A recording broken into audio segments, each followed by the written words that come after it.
सुप्रभात बच्चों, कैसे हो? आशा है सब स्वस्थ ही होंगे। आज हम कथा मंजूषा में पार्ट 1 चिंता चिता समान पढ़ेंगे कि चिंता करना एक चिता के समान होता है। तो पाठ पढ़ने से पहले हम कठिन शब्दों को देखते हैं। शक्तिशाली, ताकतवर, घमंडी, घमंड करने वाला, अहंकारी, घमंडी, आश्वासित, दिलासा पाया हुआ, समाधान, हल, निवारण, रोकना, सराहना, तारीफ, विनती, प्रार्थना, स्वाभाविक, प्राकृतिक, दुविधा, असमंजस, तबाही, बर्बादी, सबल, बलवान। तो आपने देखा कि कठिन शब्दों के अर्थों को। अब हम पढ़ते हैं कि लेसन की चिंता चिता के समान कैसे थी। प्राचीन काल की बात है। अवध के राजा मानसिंह अपनी प्रजा का बहुत ध्यान रखते थे। दयालु होने के साथ साथ वह बहुत शक्तिशाली भी थे। जब उनका राज्य अभिषेक हुआ तो उस समय उनके राज्य की सीमाएं ज्यादा बड़ी नहीं थी। अपने पिता के वह अकेले पुत्र थे। धीरे धीरे उन्होंने अपने बुद्धिबल एवं बाहुबल यानी भुजाओं की ताकत के सहारे अपने साम्राज्य का विस्तार करना शुरू कर दिया। विस्तार करते करते उन्होंने लगभग पूरे भारत पर अपना अधिकार जमा लिया और अधिक धन संपत्ति एवं शक्ति मनुष्य को कभी कभी घमंडी यानी घमंड करने वाला, अहंकारी यानी घमंडी बना देती है। राजा मानसिंह के व्यवहार में दिन प्रतिदिन बदलाव आना आरंभ हो गया। वह सुख सुविधाओं का उपभोग करते रहते।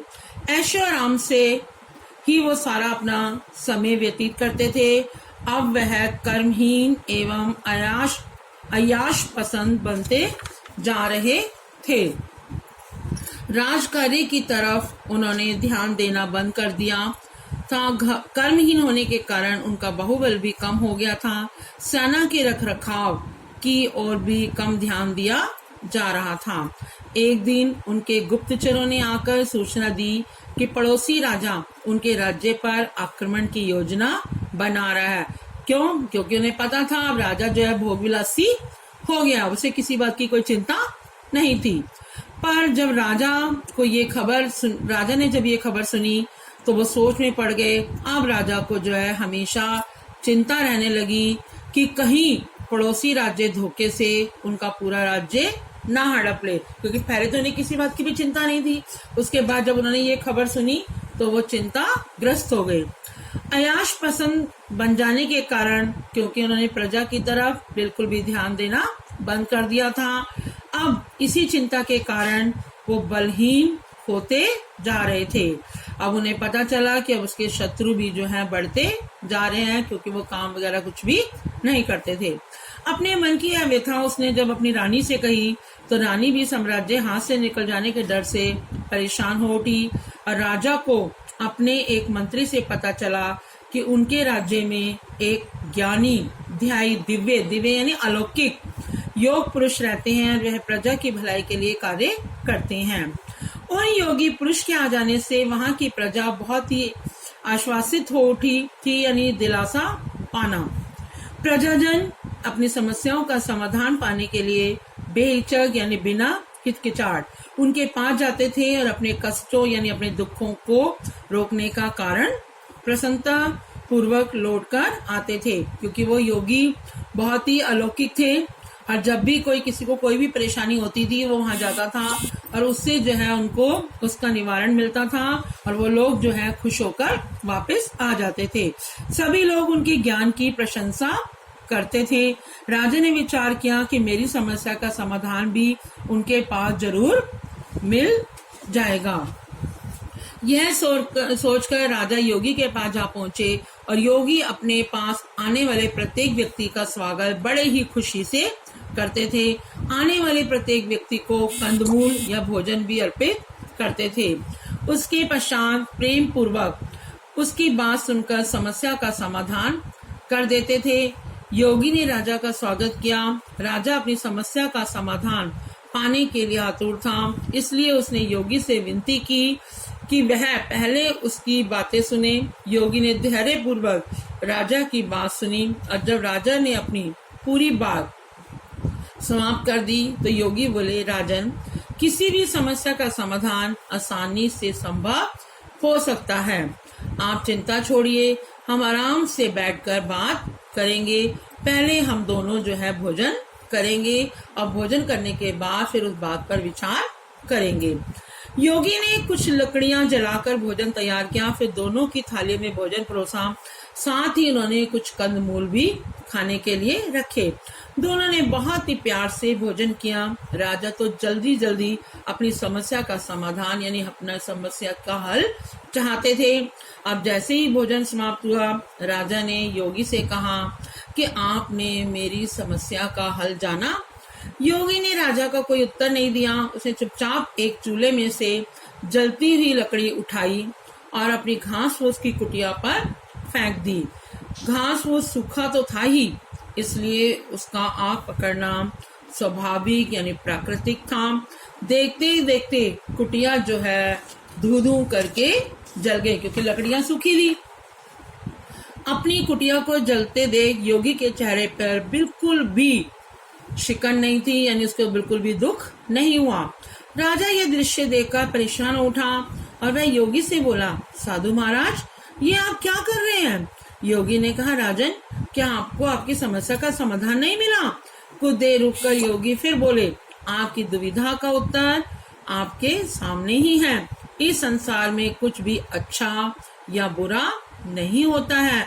आपने देखा, इसी आग के माध्यम से पेट की भूख शांत करने के लिए भोजन बनाया जा सकता है और इसी आग से जो है इंसानों के घर और सामान को जलाकर तबाही यानी बर्बादी भी मचाई जा सकती है।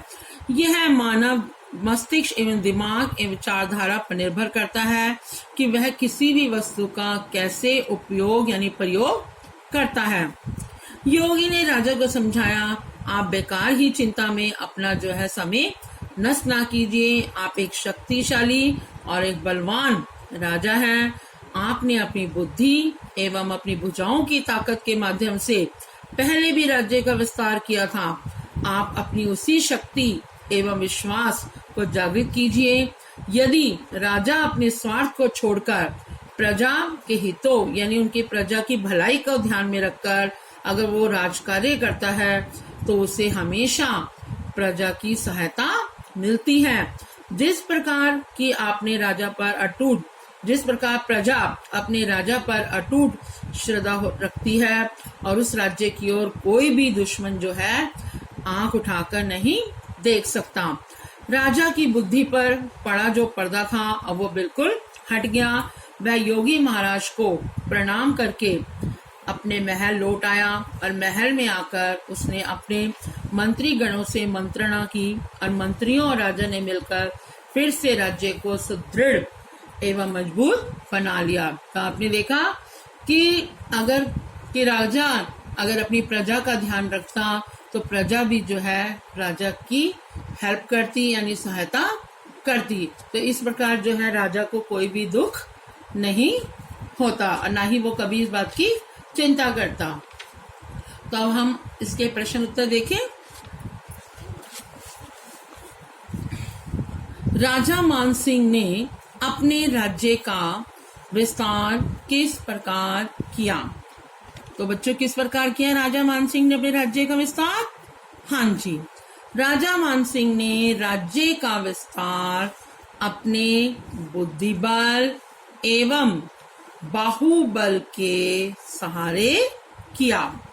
सेकंड क्वेश्चन है, राजा मानसिंह के व्यवहार में कब और क्या बदलाव आए? क्या बदलाव आए थे?